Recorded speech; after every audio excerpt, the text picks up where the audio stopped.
Kana qaba. Waan tokko tokko singirtiidha. Kan isinii erge Abbaa Gadaa Biraanuu Alamuu jedhamu asuma Arsii jiru jechuudha. Nama rakkatanii naa qaqqabsiisi ayyaana waggaa itti naa oolan jedhanii kanatti himanii kan sin arginaan immoo namni kana caala rakkatee hin jiru jedheeni jalqaba immoo rakkoo keessanatti himtanii turtanii isaan eebbisa. Ishi waaqayyo oggaa oggaadhaan isaa ga'u isa rakkisin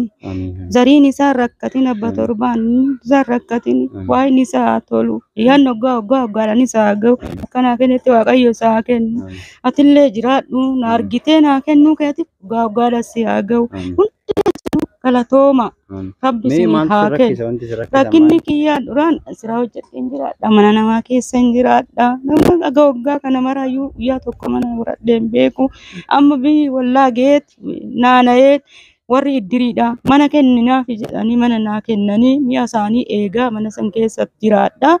amma immoo kan siraa san illee hojjechuu dadhabee kulaalitiin na dhukkuba daa'imti kiyya ayyaana waggaa ijoolleen wayyaa hodhisiifattee amma bitatti luka duwwaa deema mucaan koo kaawwisuu dhabe kanumaaf tuna rakkise amma hojjechuun dadhabe kulaaliitiitu na dhukkuba kan sirumallee hojjechuun dadhabe ollaa kiyya muluu tuna masakkara wannaati jiruun kiyya gaafi meeqa dheengadda faa maabiraatii qabachuun ga'e ofitti aareetu ishiin kun birrii 1,100dha daakuu 900 isinii binne walitti 2,000 waan erganiif ayyaana gaarii isiniif haa ta'u fuulduratti namoonni viidiyoo kana argaa jiran isin gargaaruu danda'u waan ta'eef mana keessanis immoo dhufnee isin dubbisna waan itti isin gargaaruu dandeenyu isin gargaarra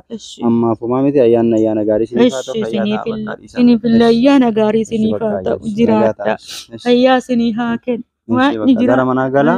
waaqa isin faana ta'u nagaa ta'a bakka